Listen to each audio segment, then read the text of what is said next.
청취자 여러분 안녕하십니까. YTN 라디오 수도권 투데이의 장원석입니다. 오늘 선정한 주제는 녹조 현상입니다. 사상 초유의 폭염이 발생한 2018년 올해는 사람은 물론 농작물과 가축에도 큰 피해를 남긴 한 해로 기억될 것 같습니다. 게다가 올여름은 장마가 이례적으로 짧게 일찍 끝나면서 태양열에 한반도 전역의 하천 수위 그리고 주요 상수원 수위가 낮아져서 녹조까지 심해졌습니다. 서울을 가로지르고 있는 한강 역시 물이 녹색으로 물든 곳이 점점 늘어나고 있습니다. 잠시 뒤 일부 투데이 포커스에서는 박창근 가톨릭 관동대학교 토목공학과 교수와 관련 이야기를 나눠보겠습니다. 2부에서는 수도권 행정탐방 경기도 소식 그리고 수도권 부동산 소식을 차례로 전해드리겠습니다. 8월 중순으로 접어드는 이번 주도 무덥겠습니다. 대기가 불안정해지면서 오늘은 경기 북동부, 강원 영서, 충북 북부는 많게는 40mm, 강원 영서 지역에는 30mm의 소나기가 내리겠습니다. 14호 태풍 야기는 한반도에 별다른 영향 없이 중국 상하이 부근에서 북서쪽으로 움직이고 있습니다. 오늘 한낮 기온은 서울, 대전, 대구가 36도, 춘천과 광주는 35도를 기록하겠습니다. 2018년 8월 13일 YTN 라디오 수도권 투데이 지금 시작합니다.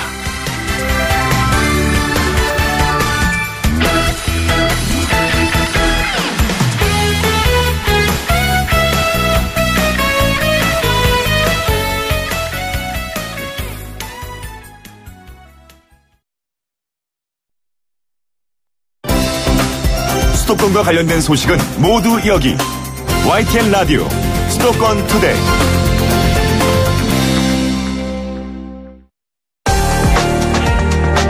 투데이 포커스. 날마다 한강 위를 지나는 지하철 타고 출퇴근하는 분들 가만히 한강을 내려다보면서 올해 유난히 한강이 뿌옇다고 생각하는 분들 계실 겁니다. 서울 한강에서도 올해 처음으로 조류경보 기준치를 초과했습니다. 한강에 녹조가 발생한 건 3년 만인데요. 이와 더불어서 전국 주요 상수원 가운데 7곳에서 녹조가 심각한 것으로 나타났습니다. 녹조는 많은 분들이 아시는 것처럼 물의 양이 적고 잘 흐르지 않으면서 강렬한 햇볕으로 인해서 수온이 25도 이상 올라가면 왕성하게 자랍니다. 올여름은 녹조가 증가할 조건을 두루 갖추는 셈이죠. 정부에서는 지방자치단체와 함께 안전한 수돗물을 공급하기 위해서 안간힘을 쏟고 있다고 합니다. 관련 소식 박창근 가톨릭 관동대학교 토목공학과 교수와 이야기 나눠보겠습니다. 박 교수님 안녕하세요. 네, 안녕하십니까. 예, 장마가 유난히 올해 짧게 지나갔고요. 폭염까지 네. 사상 초유의 폭염이 이어지면서 주요 상수원의 녹조가 심각한데 이게 어느 정도로 심각한 건가요? 지금 낙동강이 가장 심각합니다. 먼저 녹조를 한 단위를 보면은 개수 1ml당 녹조의 개수를 단위로 하거든요. 예. 1ml이라 그러면은 그 1000분의 1리터, 그러니까 1cc가 됩니다. 그러니까 예. 1cm, 1cm, 1cm가 되는데 크기로는 엄지손가락, 엄지손톱 있죠. 네. 그 크기 정도 되는데 지금 현재 함안보 같은 경우에는 거기에 무려 녹조가 71만 개가 들어가 있습니다. 1cm, 예. 1cm, 1cm 되는 공간에. 아하. 그러니까 녹조, 거기에 71만 개가 들어있다 하면 어떨까요? 이거는 뭐 물이 아니고 녹조 곤죽이 되겠죠. 예. 네, 그런 함안보는 경상남도의 식수원이고요. 그리고 강정보에는 26,000개가 보호 대표 지점에서 지금 이제 관측이 되고 있습니다. 예. 심각한 상태죠. 그 말씀하신 것처럼 1cc 안에 71만 개 녹조까지 자라고 달팽이가 있다는 거죠. 이게 상상이 안 될 정도로 굉장한 농도거든요. 그렇죠. 예. 제가 인터넷에서 여러 가지 언론 보도에서 나온 사진들을 보면은 이게 페인트를 강에다가 뿌려놓은 게 아닐까 하는 정도로 농도가 굉장히 짙더라고요. 그렇습니다. 예. 손으로 이렇게 퍼낸 것을 보니까 야, 이거는 악취도 심각하겠고, 이게 여기서 도대체 생물이 살 수 있을까? 이런 생각이 들 정도로 심각한데, 말씀하신 것처럼 낙동강 쪽이 제일 심하고요. 안개호, 운문호, 금강, 대청호, 이쪽 상수원 대표적인 7곳에 조류경보가 발령 중인데, 조류경보제는 어떤 식으로 발령이 되나요? 일단은 1cc 안에 관심 단계가 되려면은 1000개 정도 이상의 녹조가 있어야 됩니다. 아하. 경계가 되려고 하면은 10,000개 이상, 대발생은 100만 개 이상인데 예. 지금 관심 단계를 넘어서 대부분이 낙동강의 경계 단계 식수원에서는 이렇게 올라가 있습니다. 예. 그리고 문제는 지금 한강에서도 3년 만에 녹조 현상이 발생한 건데 지금 관측된 것으로는 잠실 수중보하고 하류 구간이 성산대교 지점 친수구역 여기서 기준치를 초과한 것으로 나타났는데 이 한강의 녹조 현상이 나타난 원인은 무엇일까요? 네, 2015년도에도 대규모 발생했고 예. 올해도 발생했는데 자료를 보니까 성산대교가 신곡수중보 바로 직상류에 있습니다. 예. 지금 거기에는 34,000개 정도 일시시 안에 엄청나게 많은 양이죠. 예. 물론 작년에도 재작년에도 이 정도 규모는 아니지만은 녹조는 계속 쭉 발생해 왔거든요. 결국은 폭염도 문제지만은 그 밑에 신곡수중보가 물의 흐름을 차단을 하고 있거든요. 그리고 또 신곡수중보 아래로 가면 녹조가 없습니다. 예. 그러니까 신곡수중보가 물의 흐름을 차단하니까 그 상류 지역에는 녹조가 필 수밖에 없는 그런 상황입니다. 그 비가 일단 많이 안 오고 있잖아요. 뭐 네. 소나기가 간간히 내리고 있습니다만은 뭐 더위를 식히지도 못할 뿐더러 이런 녹조를 좀 희석시키기도 부족할 것 같은데 이런 직접적인 원인으로는 뭐 강수량으로 봐야 될까요? 아니면 다른 원인이 있을까요? 크게 세 가지로 봅니다. 세 예. 가지가 다 맞아야 되는데 일단은 오염물질이 하층으로 들어가야 됩니다. 그중에서 인성분이 중요한데 오염물질이 있어야 되고 그다음에는 수온이 높아져야 됩니다. 여름철이 되면 높아지겠죠. 예. 그다음에 물이 흐르지 않고 일정 부분 고여야 됩니다. 이 세 개가 삼박자가 맞아야 발생을 하는데 지금 한강 하류 이번에 녹조 많이 발생한 것은 이 삼박자가 잘 맞아 떨어진 거죠. 예. 그중에서 하나라도 제거를 하면은 녹조는 전직하게 줄어들게 됩니다. 그러면 지금 한강의 신곡 수중보하고 잠실 수중보 부근 강물은 보호 주변이기 때문에 강물 흐름이 다른 것보다 상대적으로 정체되는 곳 아니겠습니까? 그렇습니다. 비가 당분간 더 오지 않을 것 같고 계속해서 오염물질이 누적되면은 녹조 관심 경보까지 심각해지는 거 아닐까요? 지금 현재 34,000개 같으면 경계 단계거든요. 예. 10,000개 이상이면 경계인데. 그래서 이게 녹조도 2주 연속 10,000개가 돼야 경계 단계가 됩니다. 예. 그러니까 오늘이죠. 오늘 이제 발표를 할 건데 환경부가 만약에 10,000개 이상이 되면은 성산대교에서는 녹조 경계 단계가 됩니다. 그러면 지금 상황으로는 뭐 낙관하기가 어려운 상황인데 네. 그 한강 물을 좀 깨끗하게 하려면 비가 오지 않고서는 단순하게 생각했을 때요. 그 상수원인 팔당댐의 방류량을 좀 늘리면 되지 않을까 생각을 하는데 이마저도 역시 마음대로 그냥 흘려보낼 수가 없는 거잖아요. 그렇습니다. 예, 팔당댐은 수도권의 식수원이거든요. 예. 그래서 만약에 녹조만 없앤다 그러면 팔당댐 물을 싹 다 빼면 유속이 빨라질 거 아닙니까? 예. 물의 흐름이 있으면은 녹조는 아무리 줄어들게 되겠죠. 그렇지만은 식수원인데 함부로 또 뭐 방류할 수는 없지 않겠습니까? 네, 그러니까 이러지도 저러지도 못하는 상황이 계속 연례 행사처럼 되고 있다고 보면 됩니다. 예.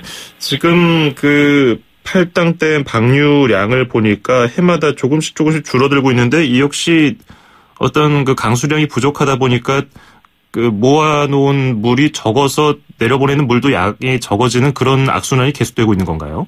네, 그렇습니다. 이 팔당댐 물은 상류영강댐하고 충주댐에서 대부분 물을 공급하거든요. 예. 그러니까 팔당댐 물은 그 차영강댐이나 충주댐 물인데 거기가 만약에 저수량이 적으면은 당연히 방류량도 적어지겠죠. 예. 팔당댐 입장에서는 그게 유인량이 되기 때문에 그래서 결국은 자연강댐과 충주댐의 상황에 따라서 한강 하류의 어떤 물량이 결정이 됩니다.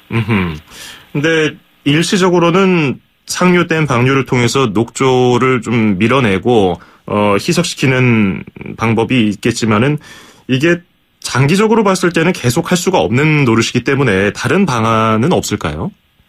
그래서 지금 사대양 사업을 할 때 영주댐을 만들었지 않습니까? 예. 한 1조 원의 국민 세금이 들어갔는데 영주댐을 만들었던 목적이 낙동강 중하류 지역에 녹조나 수질 오염이 발생하면은 그 영주댐에 가둬뒀던 물을 풀어서 개선시키겠다라고 했거든요. 예. 근데 영주댐 자체가 그 더 심각한 녹조 라떼댐이 되어버렸습니다. 그러니까 이 무용지물이 된 거죠.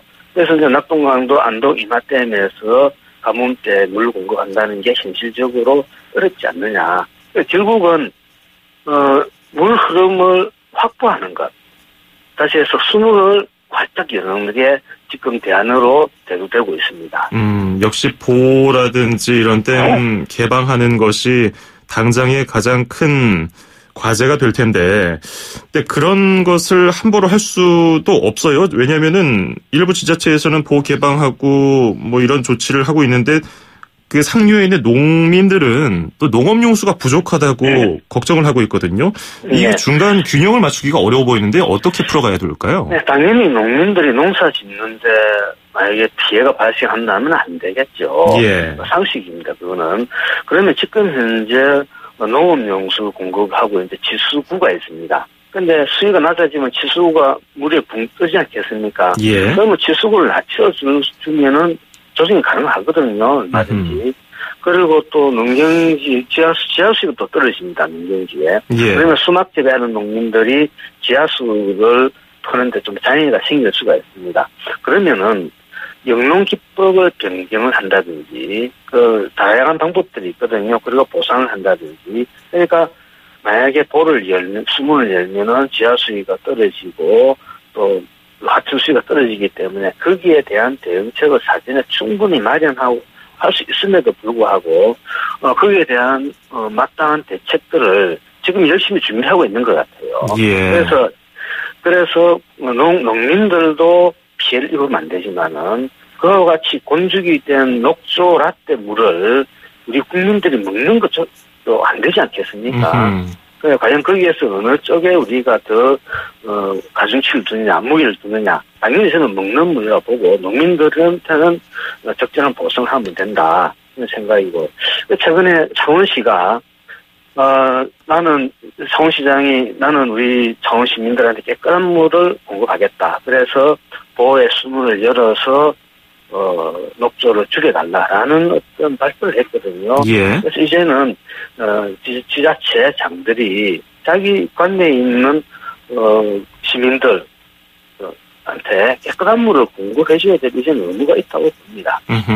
그렇군요. 지금 말씀하신 것처럼 뭐 농업용수를 어떻게 활용을 해야 하고 농업용수로 들어가는 물들도 그 오염이 됐기 때문에 당연히 농작물 생장에 피해를 주고 있고요. 그리고 마시는 물까지 이제 더러워지니까 그것도 걱정인데 지금 상수원 가운데 7곳에서 녹조가 심각한데 그러면 수돗물을 공급할 적에 정화가 아무리 됩니다마는 사람들이 먹었을 때 문제가 없을까요?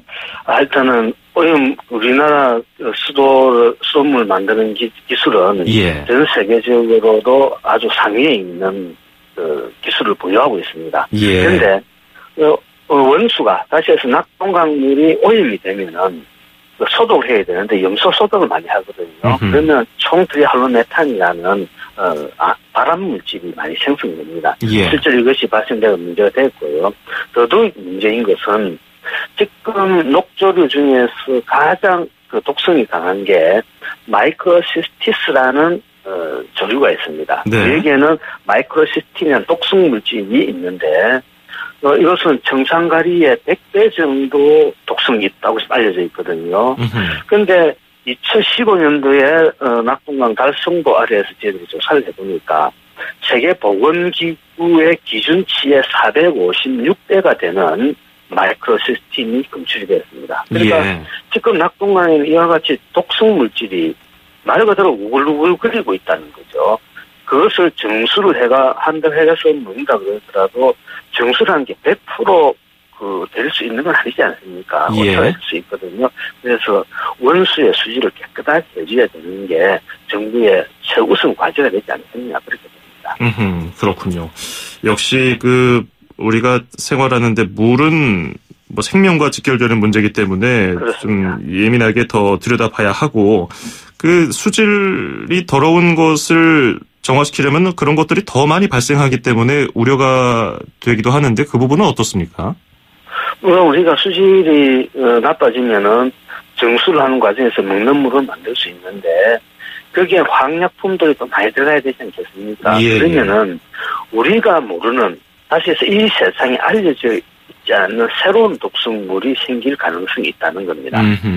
그건 아무도 모르지 않습니까? 예, 예. 그래서 그 과정에서 독성물질 하나씩 나타나면은 거기에 대해서 기준을 세우고 이렇게 왔거든요. 예. 그래서 원수의 수질을 깨끗하게 해주는 것은 아주 중요한 어떤 정책 중에 하나라고 봅니다. 예.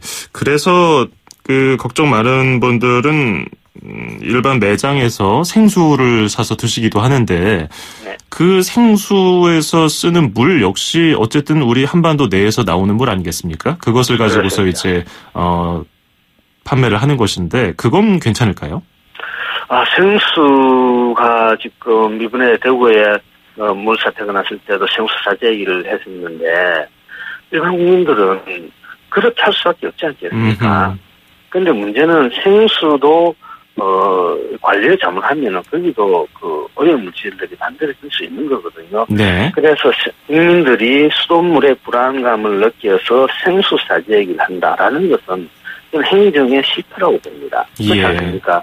수돗물을 공급하기 위해서 얼마나 그 많은 정수시설, 그다음에 관로, 수도꼭지 이런 것들이 쭉 시스템도 잘 돼 있는데 이 물을 국민들이 불신을 하고 먹는다. 그것은 제가 생각할 때 우리나라 수돗물 정책의 기본부터 다시 한번 쳐다봐야 되지 않겠냐. 예. 예, 그런 걱정을 하지 않도록 그 정부가 우려를 좀 풀어줘야 될 텐데 그 가정에서도 또 수돗물이 걱정되는 분들은 일반 그 정수기를 가정에다 비치해 놓고서 수돗물을 한번 걸러서 드시는데 그런 경우에는 뭐 다른 문제가 생기지는 않을까요? 일단은 정수기가 잘 관리를 하면은 일정 부분 오염물질을 걸러줄 수가 있습니다. 예. 그런데 정수기를 잘못 관리를 하면은 세균 비양기가 될 가능성이 있습니다. 그래서 정수기를 가지고 일반 가정에서 물을 드실 때는 정수기 세척에 신경 써야 되고 특히 이제 아파트 같은 경우에 조금 오래된 아파트들은 그 물 공급 탱크가 아파트 내에 다 있습니다. 예. 거기에 그것을 깨끗하게 잘 관리를 안 하면은 당연히 그 수돗물에서 악취라든지 또는 오염물질이 나올 가능성이 있습니다. 그래서 그렇군요. 예, 그러니까 이 행정이 그와 같은 사소한데 우리가 펼쳐져야 국민들이 안전하게 수돗물을 먹지 않을까 그렇게 생각합니다. 예, 알겠습니다. 오늘 말씀 여기까지 듣죠. 고맙습니다. 네, 감사합니다. 네, 지금까지 박창근 가톨릭 관동대학교 토목공학과 교수였습니다.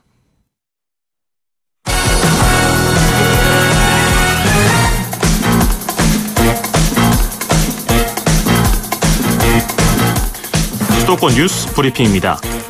인천광역버스 업체들에 이어서 업체 소속 근로자들도 경영난을 호소하면서 인천광역버스 준공영제 도입을 인천시에 촉구했습니다.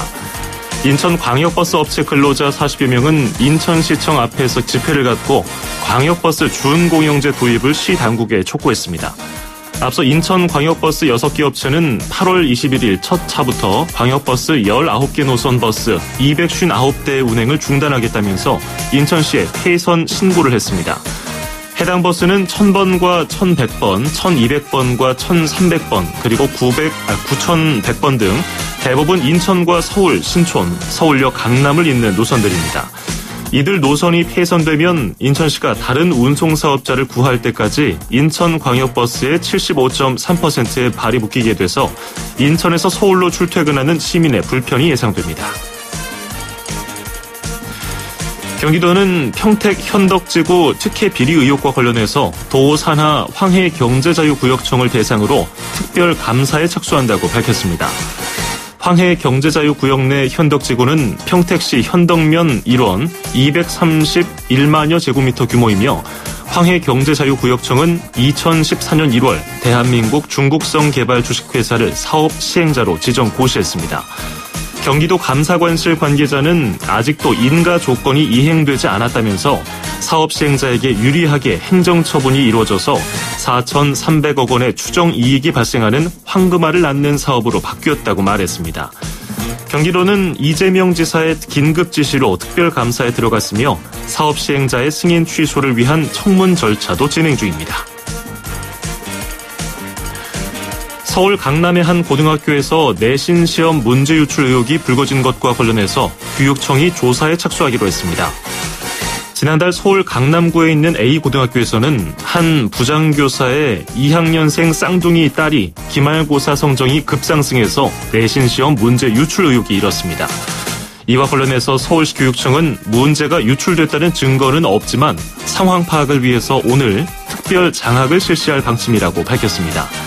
의혹이 확산하자 담당 교사는 학교 홈페이지에 두 딸이 중학교 때는 성적이 좋았고 1학년 1학기 때 적응 문제로 잠시 성적이 떨어진 것이라는 해명을 올리기도 했습니다. 서울시 소방재난본부는 기초생활보장수급자나 차상위 계층, 노인 등 화재 취약계층 3,651가구에 주택용 소방시설을 무상으로 보급했다고 밝혔습니다. 이번에 지원한 소방시설은 소화기 3,651개와 단독 경보형 감지기 3,430개입니다. 소방재난본부는 오는 2022년까지 아직 소방시설이 설치되지 않은 13만 2천여 가구를 대상으로 보급률 100%를 달성할 방침입니다. 서울시는 지난 1일부터 8일까지 쓰레기 무단 투기를 집중 단속한 결과 1,935건을 적발해서 1억 3,580만 원의 과태료 부과 처분을 내렸다고 밝혔습니다. 서울시는 단속원 770명을 투입해서 서울 전 지역에서 쓰레기 무단 투기를 단속 중입니다. 과태료는 담배꽁초나 휴지를 버리는 경우는 3만 원, 사업장 폐기물을 무단 투기할 경우는 100만 원이 부과됩니다. 경기도 의회가 이재명 지사의 공약인 초등학교 치과 주치 사업과 관련한 조례안을 입법 예고했습니다. 경기도는 이 조례안이 통과되면 보건복지부 협의를 거쳐서 경기도 치과의사회, 도교육청과 협약을 맺은 뒤에 내년부터 사업을 벌일 예정입니다. 대상은 영구 치아 배열이 완성되는 초등학교 4학년생 12만 1000여 명인데요. 지정된 치과에서 구강 위생검사와 불소 도포, 구강 보건교육을 받고 필요한 경우에는 치석 제거와 치아 홈메우기 진료도 받게 됩니다. 경기도 안산시는 오는 11월부터 유치원에 다니는 외국인 아동의 학비를 지원하기로 했습니다. 대상은 안산 시내 97개 유치원에 다니는 외국인 아동 276명으로 병설 유치원에 다니는 아동은 매월 6만 원, 사설 유치원 등록 아동은 22만 원을 지급합니다. 안산시는 지난달 만 3세에서 5세까지의 외국인 자녀 보육료 지원을 시작한 데 이어서 이번에 유치원 아동까지 지원 대상을 확대했습니다. 지금까지 수도권 뉴스 브리핑이었습니다.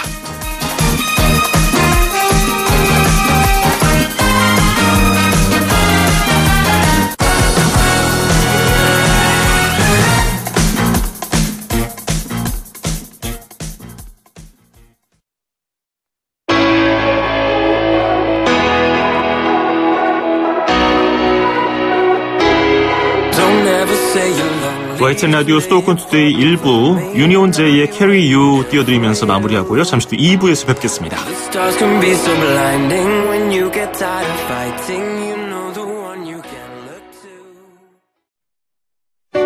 2,500만 수도권 청취자를 위한 모든 소식이 한자리에 YTN 뉴스 FM 수도권 투데이 FM 94.5MHz YTN 라디오 수도권 투데이 듣고 계시고요. 저는 아나운서 장원석입니다. 서울 지역 현재 기온 29.4도, 습도는 74%, 지금 시각은 9시 38분입니다. 2부에서는 수도권 행정탐방 경기 소식 그리고 부동산 소식 차례로 전해드리겠습니다. 1분 뒤에 뵙죠. 음악과 수도권 뉴스가 한방에 수도권 전문 방송 수도권 투데이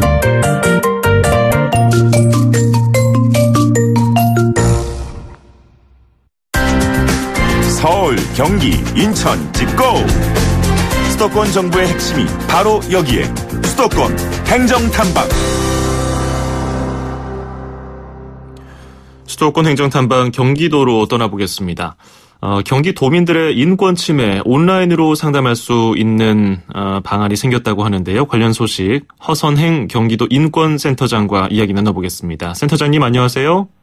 안녕하십니까. 네, 인권이라고 하면은 사람이라면은 누구나 누려야 하는 기본적인 자유, 권리를 말하는데 경기도 인권센터가 어떤 일을 하게 될지 활동 내역에 대해서 소개 좀 해주세요. 네, 짧게 말씀드리면 경기도 인권센터는 경기도민이 경기도정 그리고 도내 공공기관이나 사회복지시설 등과 관련해서 인권 침해를 입었을 때 그것에 대한 침해 구제 방법에 대해 상담을 하고 사건에 대한 조사와 규명을 통해 인권 개선을 권고하는 기구라고 할 수 있습니다. 네. 네, 그리고 그 인권 상담과 조사가 사건이 발생한 뒤에 사후 조치라고 한다면 사전에 인권 침해를 예방하기 위한 조치로서 저희들이 공무원과 공공기관 직원을 대상으로 인권 교육을 중요하게 진행을 하고 있고요. 금년도에 약 35회 정도 예정에 있습니다. 또 이 밖에도 저희 도내 인권 개선이 필요한 분야를 찾아서 모니터링을 하고 개선 방안을 찾아서 도정에 반영되도록 하는 활동을 하고 있습니다. 이번에 온라인 인권 침해 상담 창구를 개설했다고 들었는데요. 이 내용도 들어보고 싶네요. 네. 그 인권 침해 사건이라고 하면 일반적으로 민감한 개인정보를 담고 있고 사생활 관련 내용이 포함되어 있잖아요. 네. 그래서 지금까지는 이제 전화와 팩스, 이메일 그리고 직접 방문을 통해서 상담을 해왔었는데요. 이번에 도민께서 인권센터에 보다 편리하게 접근하시고 수월하게 상담을 할 수 있도록 경기도 홈페이지에 인권침해 온라인 상담 창구를 저희들이 개설하였습니다. 네, 이제 지금부터는 도민께서 인터넷을 통해 인권침해와 차별 문제에 대해 상담하고 이제 구제 방법을 안내받으실 수 있고요. 네. 본인 인증 절차를 통해서 하시는데 그렇게 해서 작성하신 상담글은 본인과 센터의 상담원 이외에는 다른 누구에게도 노출이 되지 않는다는 점을 말씀드리겠습니다. 그 상담 창구를 이용하는 방법은 어떻게 되나요? 홈페이지 들어가면은 바로 확인할 수 있나요? 예, 어렵지 않게 들어오실 수 있는데요. 먼저 경기도 홈페이지 www.gg.go.kr 첫 화면에서 인권침해 상담 창구 배너를 클릭해서 들어오실 수 있고, 네. 아니면 포털 사이트 검색창에서 또는 도홈페이지 검색창에서 인권센터라는 단어로 검색하시면 저희 경기도 인권센터 온라인 창구를 만나실 수 있습니다. 그렇군요. 혹시 이에 대해 궁금한 사항이 있으시다면 저희 경기도 인권센터 전화번호 031-8008-2340으로 전화 주시면 저희들이 자세하게 안내를 해드리겠습니다. 예, 경기도 홈페이지를 활용하시거나 경기 지역번호 031-8008-2340, 8008-2340으로 전화 주시면 되겠고요. 네. 이 경기도 인권센터에서 할 수 있는 상담과 조사의 범위도 궁금하네요. 어느 정도나 됩니까? 네, 인권 침해라고 하시면 이제 도민들께서는 모든 영역에서 침해를 저희 센터에서 상담할 수 있다고 생각할 수 있는데요. 네. 약간 저희들이 상담하는 것과 조사를 하는 것이 차이가 있습니다. 그래서 이것을 알기 쉽게 이제 발생 장소를 기준으로 민간의 영역과 공공의 영역으로 나눠서 설명드리면 이해하기 쉬우신데요. 기업이나 단체와 같은 민간 영역에서 인권 침해는 저희들이 조사를 하지 못하는 제약이 있습니다. 그래서 인권 상담만이 가능하고요. 네, 공공 영역에서 발생한 사안에 대해서는 즉 도나 공공기관, 도비가 지원되는 사회복지시설 등에서 발생한 사안에 대해서는 저희들이 상담은 물론 조사까지 해서 진상을 규명하고 해당 기관의 개선 방안을 권고하는 것까지 가능합니다. 그래서 민간 영역에서의 인권침해 상담에 대해 좀 더 설명을 드리면 우선 이제 도민께서 저희들에게 상담을 해오시면 우선 충분하게 청취하고 대화를 한 다음에 그것이 인권침해에 해당하는지 아닌지, 만약에 인권침해라면 어느 기관에 가서 어떤 절차를 통해 구제받으실 수 있는지 등을 저희들이 상담을 해드린다고 보시면 되고요. 네. 저희 인권센터에 상담과 조사 신청을 하실 수 있는 자격은 경기도에 주민등록이 있는 분들뿐만 아니라 어떤 타시도의 주민등록자일지라도 경기도에 거주하고 계시면 가능하시고요.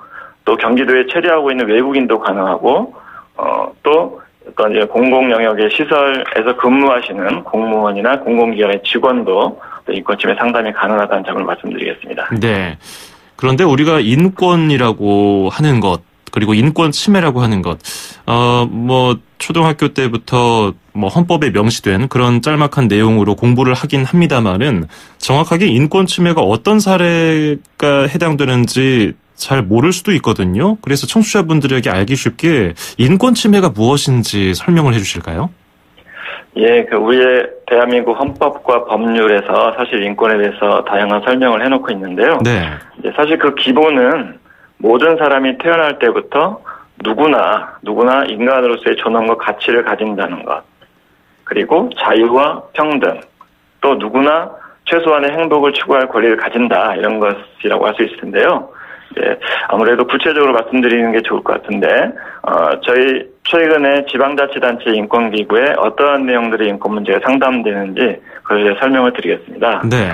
네, 첫 번째로는 이제 공공기관에서 또는 사회복지시설에서의 어떤 직원이나 자원봉사자들에 의한 어떤 이용자들에 대한 폭언, 비하 발언 등의 인격권 침해 문제가 비교적 자주 있고요. 네. 또 성희롱도 포함이 되고요.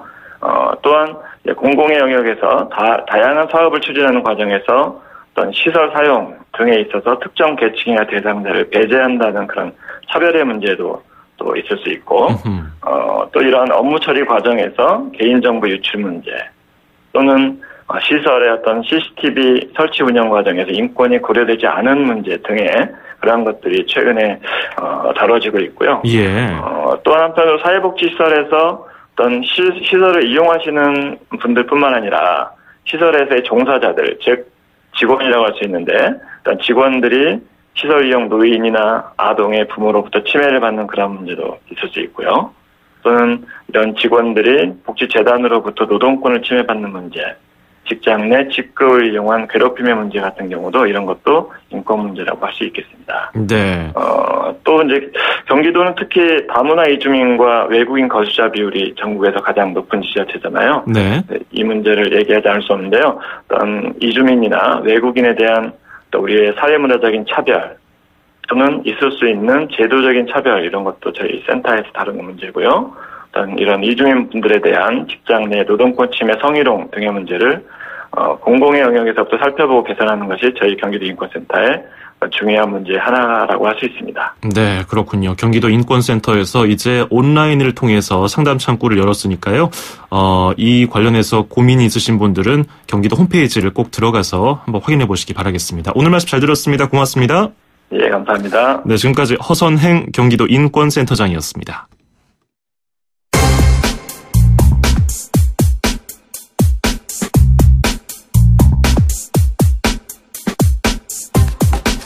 네, 매주 월요일마다 만나보는 시간이죠. 수도권 부동산 소식 함영진 직방 빅데이터 랩장과 함께했습니다. 함께하겠습니다. 함 랩장님 안녕하세요. 네, 안녕하세요. 네, 주택을 미리 확인하고 살 수 있는 후분양제, 이게 공공 영역을 넘어서서 민간 부분으로까지 확대가 될 것으로 보이는데요. 정부가 내달부터 후분양제를 실시하는 민간 건설사에게 공공택지를 우선 공급한다고요? 네, 맞습니다. 아파트 후분양 관련 법안 개정안은 이제 먼저 민간의 후분양 택지 우선 공급 근거를 명시하는 것에서 출발합니다. 아파트 건축 공정률이 60%에 도달한 이후 입주자를 모집하는 사업자에게는 공동주택 용지를 우선 공급할 수 있도록 했고요. 그리고 이 밖에도 민간 부분의 후분양 참여를 유도하기 위해서 기금 대출 지원을 강화하고 또 대출 보증을 개선하는 각종 인센티브도 도입한다는 방침입니다. 네. 그리고 후분양 공정률 판단 기준은 이제 별도로 정부가 고시를 하고요. 택지 우선 공급 이후에도 건설사가 일반에게 후분양 공급을 잘 하고 있는지 이런 부분의 이행 여부를 판단할 수 있도록 후분양 사업장은 지자체한테 통보한다든지 그리고 주택 입주자 모집 공고 승인할 때 확인 등의 절차도 마련되게 되는데요. 이렇게 되면 민간에서도 조금씩 후분양 물량이 나올 것으로 판단이 됩니다. 예, 또 새로운 시도이기 때문에 이 부분에 기대하는 분들이 많이 계시는데 후분양하는 민간 건설사에 우선 공급되는 택지들은 주로 어디 지역인가요? 올해 이제 화성 동탄 2 그리고 평택 고덕지구 그리고 파주 운정 3지구 그리고 아산 탕정지구 4개 택지를 공급할 계획인데요. 네. 후분양 사업자에 대한 공공택지 우선 공급 인센티브는 결국 정부가 얼마나 매력적인 입지를 향후 얼마나 공급할 수 있느냐가 사실 이제 민간 사업자 유인 성공의 관건이 될 것으로 판단됩니다. 근데 이제 아까 말씀드린 단지 중에서 현재 그 대북 경협 호재가 있는 파주 운정지구를 제외하고는 뭐 화성 동탄 2지구, 평택 고덕지구, 아산 탕정원 특지는 대부분 최근에 이제 공급 과잉 우려라든지 미분양 우려로 수급 불균형 부담이 있는 지역들인데요. 네. 다만 이제 평택 고덕이나 아산 탕정지구는 뭐 삼성전자나 삼성반도체 공장들이 주변에 위치해 있기 때문에 자족 기능은 비교적 뛰어난 편이라고 할 수 있고요. 얼마나 향후 후분양을 할 수 있는 민간건설사를 유인할 수 있는 공공택지를 정부가 우선 공급할 수 있느냐가 민간 부분의 후분양 사업 안착의 중요한 포인트가 될 전망입니다. 예. 그러면 공공택지는 어떨까요? 민간 건설사의 후분양 추진 관련법 개정은 이제 다음 달 중에 시행된다고 알려져 있는데 공공에서도 후분양 진행이 이제 추진되겠죠? 예, 맞습니다. 그 지난 6월 정부는 2018년 주택 종합계획을 발표하면서 그 공공 부분의 후분양 활성화 의지를 밝혔는데요. 네. 2019년 LH공사의 후분양 공급을 위해서 올해 분양 예정 물량 중에 2개 단지 1,593가구 정도를 후분양 사업지 대상지로 선정했습니다. 올해 하반기 착공하는 물량 가운데 바로 이제 경기도 시흥지구하고 시흥시 장현지구 두 곳이 그 대상인데요. 여기 외에도 향후 LH나 SH 그리고 경기도시공사 같은 공공부문은 단계적으로 후분양을 도입해서 한 2020년까지 분양 물량의 한 70% 정도를 후분양할 예정에 있습니다. 네.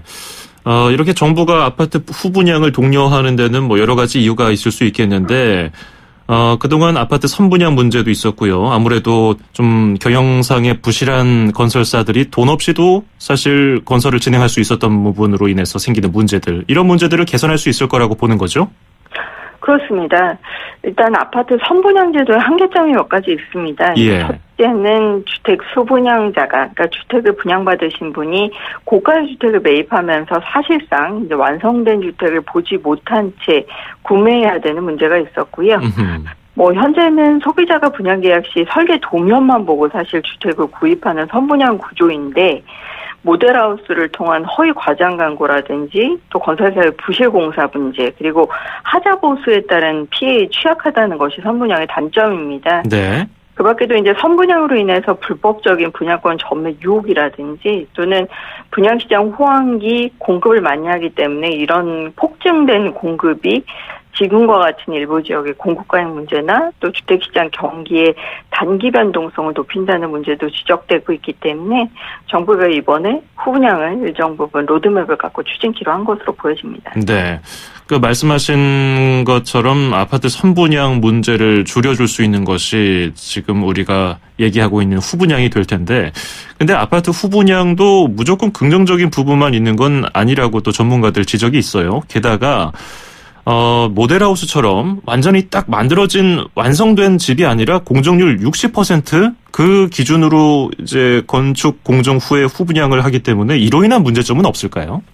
그렇습니다. 뭐 일단 지금 현재 정부가 후분양하겠다는 것이 전체 공정률 한 60% 정도에서 분양을 하겠다는 것인데요. 네. 사실 이제 60% 후분양이 선분양 단점을 모두 보완하지는 못할 겁니다. 실제 아파트 공정률이 한 60% 정도 되는 후분양은 뭐 지하 골조 공사를 제외하고는 뭐 벽체 미장 공사 그리고 전기 공사, 설비 공사 이렇게 좀 소비자가 부실 시공을 판단할 수 있는 상당 부분의 공정률이 완료되지 못한 상황일 텐데요.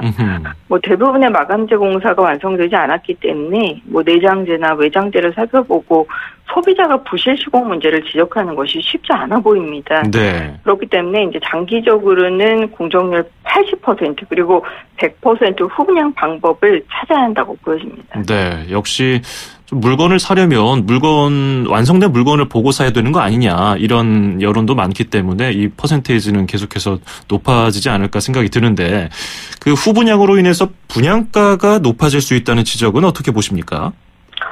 저는 일단 분양가는 높아질 확률이 많다고 보여집니다. 네. 그러니까 사실 이제 민간 부분 분양 시장이 단기적으로 뭐 선분양에서 후분양 방식으로 옮겨가지는 못할 것이고 뭐 첫술에 배부르기보다는 단계적 후분양 이양 가능성이 높다고 보여지는데요.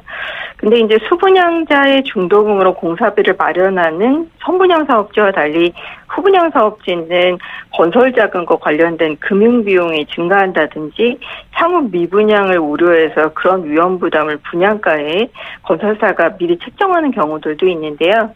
그러면 이런 부분들이 분양가에 전가될 수 있겠죠. 그래서 대략의 실물을 확인할 수 있는 후분양이 본격화된다면 인기 지역과 비인기 지역의 가격 격차가 커진다든지 또는 같은 단지 내에서도 로얄층과 비로얄층 그리고 조망공과 비조망공 같이 사실 같은 단지지만 분양가 차이가 확 벌어질 수도 있기 때문에 네. 사실 후분양은 일정 부분 분양가 인상은 불가피할 것으로 보여집니다. 그렇군요. 뭐 언젠가는 이뤄졌어야 될 조치이기 때문에 그것이 언제가 될까 많은 분들이 궁금했었는데 지금이 과도기인 것 같고요. 계속 지켜봐야겠군요. 오늘 말씀 잘 들었습니다. 고맙습니다. 예, 감사합니다. 네, 지금까지 함영진 직방 빅데이터 랩장이었습니다.